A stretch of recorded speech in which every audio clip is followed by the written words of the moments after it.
বন্ধুরা দেখো, আমি এখানে দীঘার পাশে চন্দ্রেশ্বর মন্দির আছে, বাবার শিবের মন্দির। তো এখানে একটু শিবের মন্দিরে এসেছি, আমি গন্ডি কাটলাম আর পুজো দিলাম।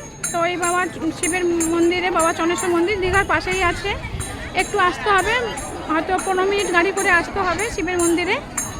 আর আমি এখানে এসে খুব আমার মোটামুটি আমি এখানে আসলে আমার খুব ভালো লাগে। আর যখনই আমি কলকাতা থেকে আসি, তখনই আমি এই দীঘাতে আসলেই আমি এই শিবের মন্দিরে আসি, বাবা চন্দ্রেশ্বর মন্দিরে। দেখে নেও ভালোভাবে একটুখানি বাবা চন্দ্রেশ্বর মন্দির। হ্যাঁ, তো তোমাদের সাথে একটু শেয়ার করছি। হ্যাঁ, চল চল চল। এই যে এইটা হচ্ছে নীলকাঠ থাকে, নীলের পুজোর সময় নীলকাঠটা তোলে। চারিদিক তোমাদেরকে শর্টে দেখিয়ে দিচ্ছি, কেননা সবাই ব্যস্ত হয়ে গেছে। হ্যাঁ, আর এটা হচ্ছে মা পার্বতী মন্দির।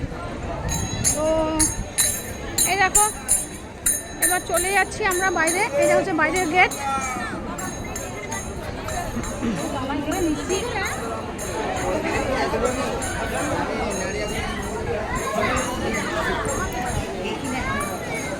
আরে দাঁড়া রে বাবা, এটা পাগলা করে দেবে।